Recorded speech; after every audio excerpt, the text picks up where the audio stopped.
Hello, everyone. This is week number 5 of my 52-week LinkedIn Live Challenge. I'm here with Phil Kasiecki. We'll be talking about infinite possibilities in the tech industry. How are you doing today, Phil? Wonderful. It's a great time to be in the industry, as we're going to talk about. And 2020, as I reflected, it was a great year personally, even though it was really hard on the soul because of what we saw happen in the world. So that's it's interesting that while a lot of people had a tough year, and understandably so, and it was hard on me to see it, but I'm in a great place right now, fortunately. Yeah, and 2020 was definitely rough for me as well. I lost all the projects I worked on back in March. Still had a job. Got to work from home as well. So I took that as it's like, hey, at least I still have a job. I can work from home, and took that time to kind of evaluate myself and like, what do I want to do? So that's where I took my coaching to the next step, started being more active on LinkedIn, and that got to where I am today with these weekly LinkedIn live shows. So I like to start usually my LinkedIn lives with an icebreaker. So it's called 2 Truths and a Lie. So I'll go first. Phil, I'm going to share my 2 truths and a lie. I'll let you take a guess. I'll have people in the audience guess as well. And we'll go from there, and then it'll be your turn right after. Okay. All right. So my 2 truths and a lie. Number 1, my first time flying was on a 12-hour international flight.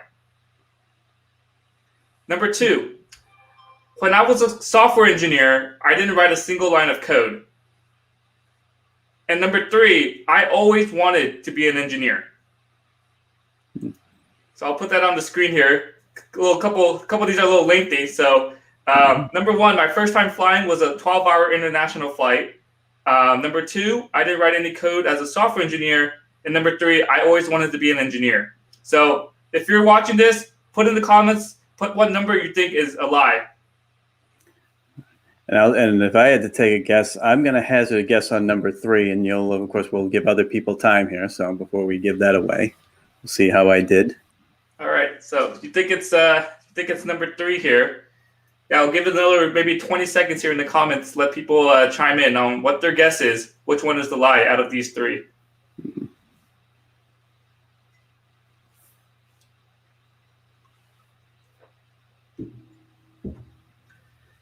All right, so I'm going to reveal which one is my lie.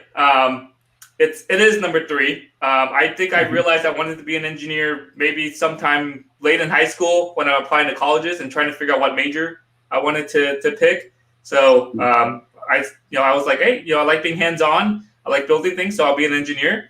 I'm based in Silicon Valley in California, so hey, might as well do computer engineering because that's where all the jobs are. So number three is my lie. But yeah, a little more context here. Number 1, my first time flying was, I think, my junior year in college. I was part of this 2-week study trip over the summer, and it was my first time flying, and we flew to Taiwan and China. So could not sleep on the plane at all. And based on the time differences, based on kind of, we flew at midnight, we landed at 6 a.m. I was up for like 48 hours, if you did the math. So definitely a rough day. Then number 2, kind of the funny story here.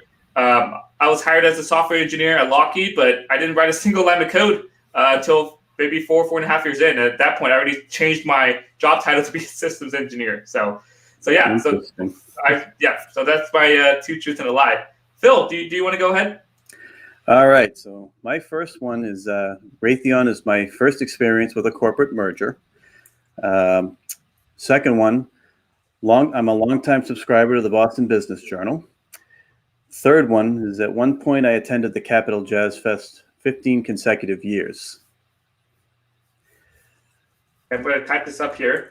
So you said number 1, Raytheon was your first experience as part of a corporate merger? Yes, that was the first one. Number 2, longtime subscriber of the Boston Journal? Boston Business Journal. Boston Business Journal. Part of the American City Business Journals. Okay. And then number 3. At one point, I attended the Capitol Jazz Fest held in the Washington, D.C. area 15 years in a row.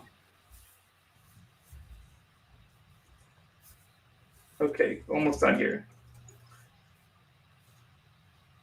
All right, put this on the screen here. Okay.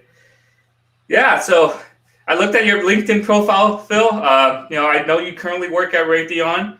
You did a lot of stuff. We talked about it pre-show where you did, you did some radio. You did some things related to college basketball here. Man, these are some tough ones. So yeah, if you're watching, put in the comments which one you think is a lie from Phil here. Oh, I did a little typo there. Give me 1 second. Let me fix that.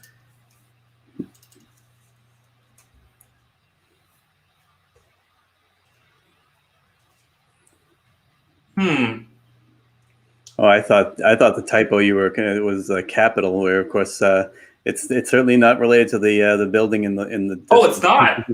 Yes, it's called Capitol Jazz Fest because it's held in the DC area. Okay, so I'm gonna put in my guess here. I think I'm gonna go with number 2. I'm gonna go with the least impressive thing here. So, or least crazy thing here. So, Phil, which one is your lie? It's actually number 1. Number 1. So, because my very first job out of college, I was actually part of that. I worked for what at that time was a startup company called EST, Embedded Support Tools. And they were bought less than a year after I started by Wind River at a time when Wind River was on a big buying spree and it bought a number of companies. Later on, interestingly enough, that would not be the only one, even aside from this, because I was with LTX at the time that they merged with Credence and formed LTX Credence Corporation. And they have since merged with other companies. And I believe they're now a combination of about 3 or 4 companies from a number of years ago. So this is not my first rodeo. It's definitely it's not exactly old hat, but it's not my first time. And for that matter, although it's a little different, I was at Thermo Fisher Scientific at a time when they were buying up a lot of companies. But because they were buying the companies and those companies were much smaller, that was of a little different nature.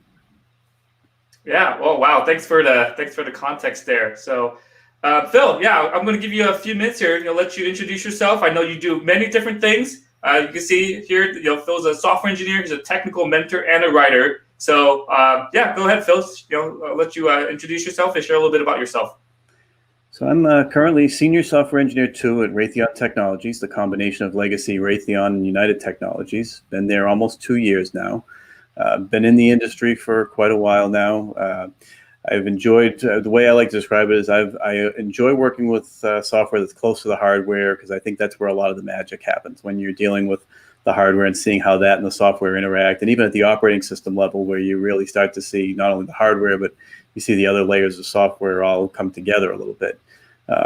In more recent years, I've also enjoyed starting to get a chance to mentor some people, including some who are changing careers. Among other things, I get invited to be part of events that are held by places that actually have run boot camps for people who change into technical careers. And I always enjoy the opportunity to work with them and to help introduce them to the field and help guide them in their early days of it. And in fact, on a similar note, as we're talking about this, someone I've been mentoring actually just changed jobs. So, and she's someone who's going to be a star in her industry. She's fresh out of college, but she's already a go-getter, already a self-starter and taking charge. So I can see that happening. I've also gotten involved with the Black Technology Mentorship Program, which was launched just a number of months ago, and it's already grown immensely in terms of mentors and mentees. There's a lot happening. Earlier this month, I put together 2 educational sessions that are part of what they do, and there's a lot of other opportunities that I think they're going to do something really big. I mean, the way the leadership team, especially the founder Christopher Lafayette, I think is looking at this isn't going to be just another mentorship program where mentors and mentees connect and form relationships and that's it. I think he wants to do this to go much bigger, and so it's going to be. I'm happy to be a part of it and to see what's going to happen. And I've spent a lot of years writing. I spent a long time with running Hoopville Media Services, and even with the company. And I had bought the assets of Hoopville from the prior owner before making the tough decision to sunset the website. I used to cover 100 college basketball games a year in Division I, and it was quite a time. I used to say, because while it was fun, even to come late February, March, it could get to be a little bit of a grind as the season went along, but I wouldn't trade that for anything. I've got a lot of great memories of it. The game has been wonderful to me in so many respects. And even now, I still watch plenty of games, and I occasionally do write about it on my personal blog, and I write about many other subjects too. because I still feel the need to write, and now I'm just writing on other subjects besides this, and it's a little different to watch the games knowing I don't have to go and write something about it after the fact or put together a whole piece about all the night's big news as far as all the big results, player injuries, or other things. Like even now we've had a couple of coaches get fired. So, man, I don't know how you do all that. That's amazing. Kind of want to touch a little bit about what you said about mentoring. When I was in college and I was, studying computer engineering, I didn't take advantage of mentors. I didn't take advantage of the resources the school provided, right? That you essentially pay for. And now, as since I've graduated, I've learned a lot, and with my career tip videos and things like that, I feel like, hey, I want to be that resource for people that need it, right? That don't know what the real world is like, or they don't know what opportunities are there in the working field. So I want to be that resource, and by being a mentor, it kind of gives you some retrospect as well, right? And it just allows you that opportunity to help others. So that's one thing I really, really enjoy doing, just mentoring others, being that resource for people that didn't know they needed it, and then when they realize it, it's just wow. And the story you shared about the young lady, she got her job. You said she's a go-getter, and just stories like that, from a mentor's perspective, that is just absolutely amazing. No doubt, and I think in a sense, it's sort of like, and I am a parent. It's like as a parent, you always want better for your kids than what you had, even if what you had was pretty good. And in this field, I got out of college at the time that the .com boom was still going before the bust happened. So I got out at a pretty good time. And even still, I look at now, this is just such a great time to be in the field. And I want everybody coming in the field to see the opportunity, to see that there's a lot of directions you can go. Just within software, you can work at low levels like I do. You can work on the operating system. You can work all the way down right at the hardware. You can work where you don't even have to know any hardware. You can work with web development. You could work with network protocol implementations. There's so many different ways you can go, and certainly there's a lot of learning that comes with it. But one thing that we always know when we go through an engineering program in college, and even I think the boot camps also help the students understand as well. You're signing up for lifelong learning, and that's probably really the case in just about any field. But I think in engineering, probably more so than others. So I knew I was signing up for that back then, and I've continued to go and further along my learning. I take courses on Udemy. I've gone through trainings through the IEEE. I've gone to conferences, and continue to do them, as well as even internal training. So there's at companies I've been at. So there's always places where you can go to learn. Now there's more ways to go learn this than ever. So you've got so many more options.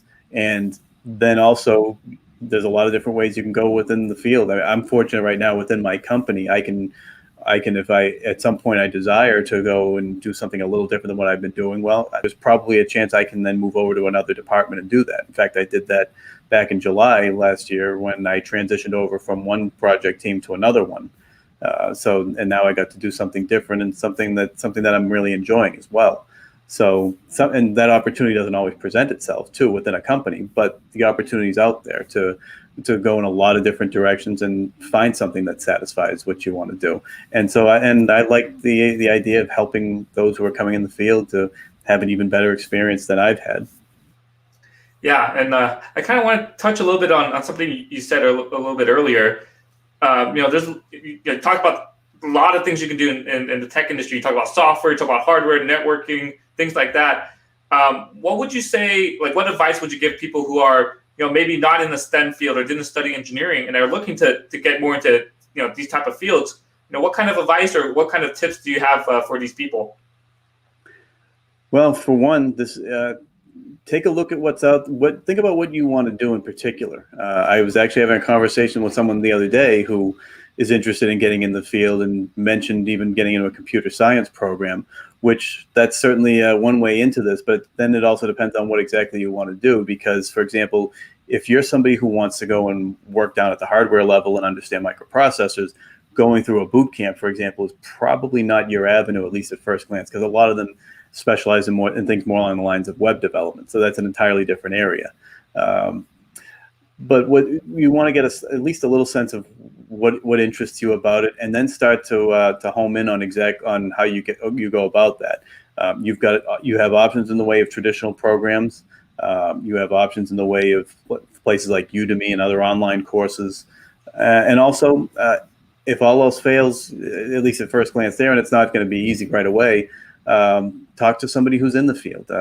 Chances are, especially if you've got a connection to the person, they're more than happy to tell you, okay, so here's a little bit of what I've done. Here's a little bit of what you can do. And maybe they can direct you in just the right direction. And they might even have a relationship with someone as well. It's always best, I think, really, if you want to go into any field and you're not really, and you don't have an idea right off the bat, always best to go talk to somebody who's already in that field, because they know what the field's all about. They know the landscape. They can tell you some of the things that might be also a little bit less glamorous about it. I mean, if somebody, for example, saw that I was a national college basketball writer for a long time and they thought it was going to be just absolute nothing but fun and games, I would tell them, well, there are times, though, that it can get to be a grind. There were times in late February and March where I would go 2-3 weeks without a single night off because of the way the game schedule was late in the year, and then conference tournaments. And then conference tournaments, sometimes if they're at a neutral site, you're covering as many as 4 games in a day as well. I remember one year I covered 2 conference tournaments a week apart, and within 8 days of each other, I had 4 days with 4 games. And let's just say that the next day after that, I was the first semifinal game wasn't until 6:00 in the evening. So I definitely slept in a little bit after that 4th game day, to be sure.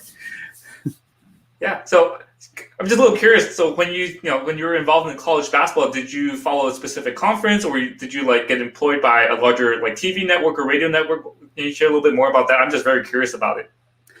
So I came to be a part of Hoopville when the founder of the site found me early in 2002, after the site started just a few months earlier.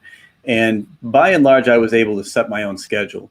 And so I didn't necessarily cover just one conference, but to be sure, there were a couple of conferences I covered a lot more than others. Part of it's geography. I mean, within about an hour of where I lived in the Metro Boston area at the time, I had access to a number of different conferences, especially as some of the conference maneuvering happened, like when Boston College went to the ACC and Northeastern went to the Colonial, and Bryant went to Division I and much more than that. So that was certainly, from that standpoint, I had access to a number of conferences. I was a longtime media voter for the Colonial Athletic Association. I enjoyed and covered their tournament many times. In fact, one of the greatest games I covered at any level was a semifinal game in 2015 between William & Mary and Hofstra that was a double overtime thriller, and it was quite a game to watch. That game had everything, and it was a few days after I had covered another double overtime thriller in the Northeast Conference. So that was quite a stretch there between Bryant and Sacred Heart, which had a buzzer beater in regulation to send that to overtime as well. And I also had a little bit of historical background. I occasionally actually go back and read that story that I wrote coming out of that too, because there was a little bit of a perspective, because that was Bryant's 3rd year in a row at the time, and all 3 years they had a home game in the conference tournament, and they almost lost for the 3rd year in a row, but they pulled this one out. So the CAA was one, and also I enjoyed covering the Ivy League. The Ivy was a unique part of college basketball, between playing Friday and Saturday night back to back, so they were playing back to back even before we had a pandemic like this year. And with the academics, it's all a little bit different than everything else. Plus, with only 8 teams, they play over. It's kind of like a quick little month and a half tournament. Although now they have their own league tournament. For a long time, they resisted it. So those were probably the 2 leagues I was most closely tied to. But I enjoyed covering teams in all the conferences that were within my geographic area, and then occasionally traveling. I traveled to cover the Missouri Valley Conference tournament one year, the Big Ten, the Summit League before it became the Summit League, when it was still the Mid-Continent Conference, the ACC. I covered the Ohio Valley tournament, including a year that had quite a double overtime thriller of its own, and several more. I've been to about a dozen different conference tournaments so far in my lifetime, and maybe with any luck, I'll hit all 30 or 31 of them now. So, yeah, very cool. So, I just wanted to learn a little bit more about that side, but yeah, no, our topic, our main focus today is on the tech industry. Right before that, you were talking about there's just so many resources out there, right? You got YouTube, you got a bunch of free resources there. I pay for courses on Udacity or Udemy just because I feel like, hey, since I pay for the course, I'm more invested in it, right? So I've learned Python, I learned a couple other things from there.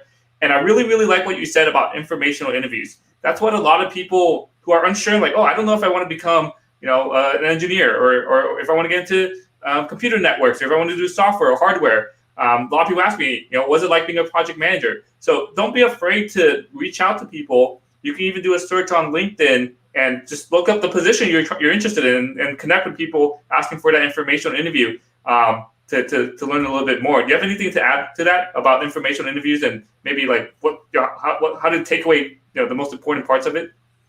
Well, certainly one thing is if you do get a few minutes of somebody's time, be prepared. You want to come ready with your questions.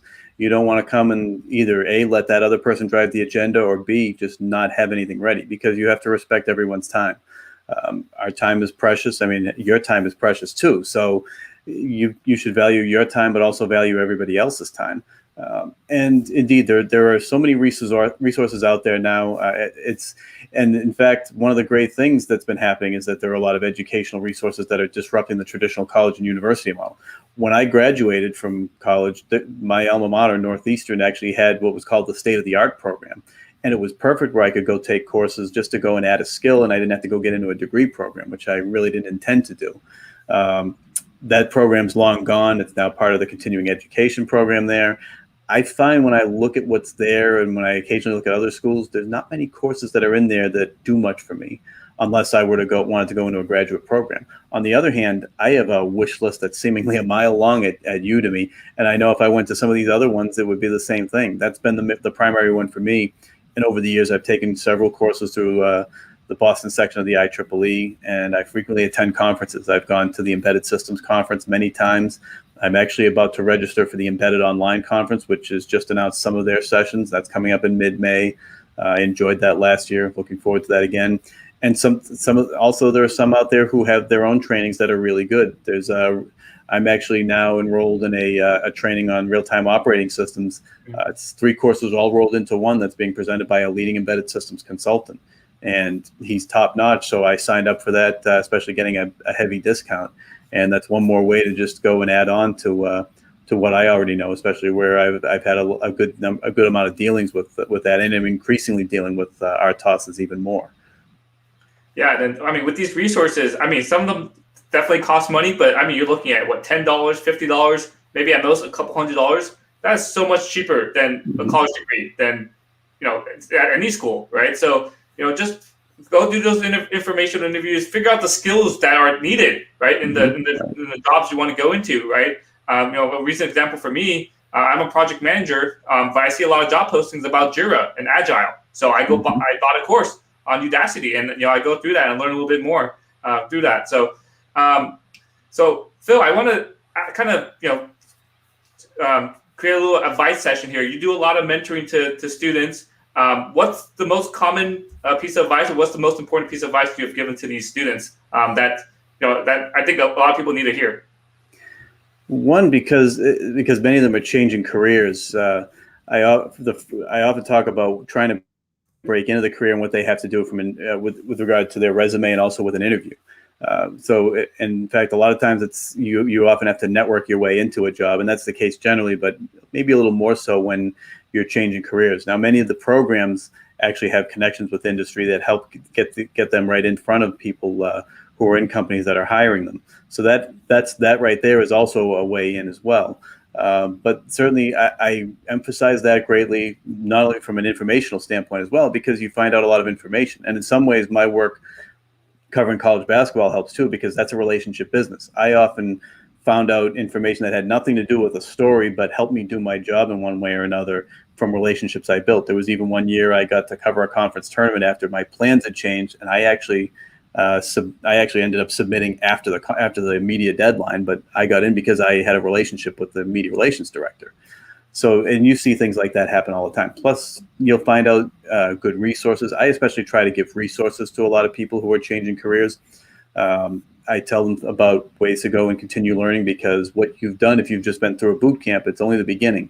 Hopefully all of that helps whet your appetite to go learn a lot more and learn in more detail. One thing in particular I like to mention, if you're new to a programming language and you've just learned the basics, a great way to really brush up on that language and get and further and develop what you know about the language is to then do something with data structures and algorithms, whether it's grab a book on it or take a course if you can, because now you're going to be using the language. You'll be using much more of it every day. and you'll be doing it towards a practical end. So, for example, if you just took a course on C and you now have about conditionals and arrays and for loops, all those basics.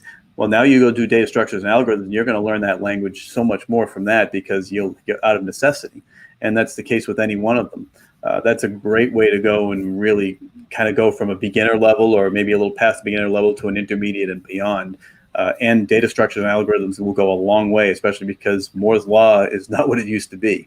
So the quote unquote free lunch is basically over at this point now, where you're not getting that same increase in processing power. So a bad algorithm is now it's not going to be able to have this. It's not going to be able to scale the same way as before. Now you need better algorithms, and of course we have to be cognizant of things like multi-threading as well, and that's another consideration. That's something that's been increasingly a part of my career as well. So those are probably the things that stand out the most. Is between as I talk about networking and connecting with people, especially as ways to even within a company, you want to form connections with the right people within your company so that you know where to go if you have a question or who owns a particular product, so that if you're having difficulty with something, you can say, well, I know this person knows more about this, so let's go talk to them. And that's a lot faster than talking to one or two other people who know nothing about it, saying, I'm not sure who you should talk to. Right away, and you can go right to that person. And plus, one day you're going to be that person too. You're going to be the person who knows a product inside out and that other people come to. Yeah, definitely. If anyone watching, if you have any questions for Phil, put it in the comments and we'll address them. Yeah, I agree with you, Phil. Networking is definitely super important. You don't want to network when you need something, right? When you're looking for a job, right? When you need kind of that referral. You always want to be networking and just build up that network of people, build up those connections, build up those relationships. I'm a strong proponent of using LinkedIn to do that. Whether, like you said, network with people at your company, network with people at your school. If you're a student, go join a club, go join an organization, meet other people. And that's how you build up your network. And you want to build those relationships because, you don't want to reach out to someone you haven't talked to in 5 years and ask them for a job, right? But you want to, It's much easier to do that if if you've been talking to them consistently over the past 5 years, every single month or every couple of months or even every week, depending how close you are to them. So yeah, if you have any questions, drop them below.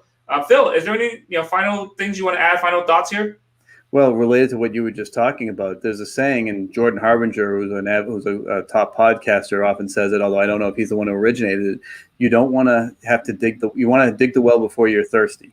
You want to, because by the time you need relationships, then it's too late. So you want to build those relationships a lot earlier so that you already have them.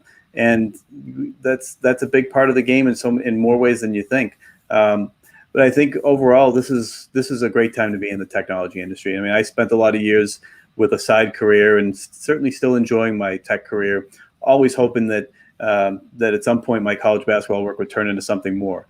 But in more recent years, even before I made the decision to sunset the site, a lot's been happening that's been leading to this, where now I'm very much engaged in this career and also in trying to help other people. I mean, the way I look at it, as I mentioned earlier, is I've enjoyed this, and I'm happy to do what I do every day, and I just want other people to have that same experience. Especially and even related to one of the programs I'm in, the Black Technology Mentorship Program. I mean, unfortunately, people of color have not always had the same welcoming experience in technology. I want them to have the same experience. I want them to have that same excitement about being in it that I do, and hopefully, what I'm doing is one small part of that along the way. Yeah, we got a great question here from Adrian. What's the best way for boot camp grads to start building relationships with other experienced engineers? So Phil, I'll let you respond to this first, and I'll provide my take as well. Well, certainly in the absence of an already set up forum for it, because I've met a number of these graduates through some of the events that the boot camps have run, where we come as professionals to go and give feedback on presentations and on projects, and then we talk a little bit about that. In the absence of something like that, look for events within professional organizations. Look for networking events, like depending on where you are, there might be a meetup. Meetup is now home to many of these things. Fortunately, in around where I am, there's Mass Tech Networking, which is a really good organization that even still virtually has meetings once a month with people in technology. You always want to go and connect with people outside of technology as well, but it's nice to go to something like that where I'm connecting with people who are in the technology industry, but it's not a conference, it's not a training. So the whole idea is to just go and connect. Because when you're at a conference, your mind is elsewhere. You're thinking about the sessions. You're thinking about if you go to the show floor and seeing products that may or may not help you. And of course, along the way, you're seeing people you know, especially if it's in an industry like embedded systems. That I've been to the embedded systems conference many times, and so I see a lot of people that I've known over the years. One thing that you'll find is technology, and especially software. It's a smaller world than you think. You'll run into a lot of the same people over and over again, more often than you think. So I think really to answer that question is one, look for pure networking events. Two, look at professional organizations. Three, look at Meetup, which often will have different professional organizations. Some professional organizations or networking organizations have their own meetups. For example, Network After Work in many cities has a meetup connected to it. And then fourth, look on LinkedIn as well. Look within the industry that you're interested in. Look at companies that you think you're interested in. So if you know you want to work in defense and you go look for people who work at a company like a Raytheon or a Lockheed or a BAE Systems, you'll find some people there and likely within your geographic area who would make a little more sense to connect with as well. And then you just send them a connection request on LinkedIn, or otherwise, if you have another way to contact them, especially if you can get a warm introduction, it's that much better. And you tell them, hey, I'm just getting into this field and I want to learn a little more about it. I'd like to see if I could get a few minutes of your time to talk about it. And then, like I said earlier, be prepared so that you can make the most of that time and value their time and really value your time as well. Because if you ask for 15 minutes and then you go for 15 minutes and you don't have any good questions, or you get one good question in there when you have 3 or 4 that you really want answered, you're going to feel like you wasted your time. So it's also about valuing your time as well. Yeah, and I totally agree with everything you said there, Phil. The one thing I would add to all that, you said join organizations, go to these network events. When you talk to these people, don't just talk once, right? Don't just have that one meeting. Keep in touch with them. Always follow up. What I do, I have a spreadsheet and I keep track of everyone I've talked to on Zoom or some any virtual event, and then I check that spreadsheet every once in a while. I was like, oh yeah, let me go follow up with this person. Let me go follow up with that person, and that's how you build a relationship. So it's not just a one-time conversation. You want to always have recurring conversations. Indeed, right? Absolutely. So, sorry, were you about to say something, Phil? Well, because you want it to be a relationship and not just a one-time interaction. Definitely. So this is Phil's LinkedIn profile. Make sure you all connect with him, learn more from him. This was a great session, Phil. Is there anything else you want to share or plug, or you have anything coming up that you want to share with everyone here, Phil? Well, by all means, also note too that you have found out about me through here. So please have a personalized message with your connection request, and you should actually be in that habit anyway. The only time I don't send one is either if I have made a mistake and clicked on the wrong button, or if it's somebody I already know and we've been talking, so we know the connection request is coming. Because that's a good habit to be in, because you should always let people know, hey, I'd like to connect with you because of A, B, or C. And I'm in that habit as well. When I send a connection request, that's what I do, because you also want to let the other person know that, hey, you really want to connect for a good reason. One unfortunate thing about LinkedIn, and a lot of us have experienced it, is that some people want to connect with you and then they want to turn right around and go try to sell you something. And that's not going to get you a lot of sales. But I know I'm not going to go buy something from someone there. I would rather buy something from someone who over time establishes themselves as a person of value. Definitely, I agree. Yeah, so always send that personalized connection request, and it becomes part of that conversation starter, right? So you can say, "Hey, Phil, I saw you on Steven's LinkedIn Live, and I really appreciate your your insights." So then when Phil, when you reply to that, hey, you know where they're coming from. You can share more insight from that. So right. Definitely always send those connection requests. So yeah, Phil, thank you so much for your time here. I got a lot of insights. I learned a little bit more about your college basketball experience, and definitely network with people, join these organizations. There's so many resources out there for you to learn, and network with people and get those informational interviews. So yeah, thank you so much, Phil. Thank you, Adrian, for that great question. And that's it. Anything else, Phil? Well, it's a great industry. The possibilities are endless, and you put the work in, you can write your ticket to just about anywhere you want to go, whether it's to a more senior engineering position, you stay technical, or eventually you go into management, or maybe you've got the desire to start your own company. The possibilities are endless. So Definitely. The possibilities are endless. All right. Thank you so much, Phil. Thank you, everyone, for watching, and enjoy the rest of your day. thank Have a you, good one. everyone.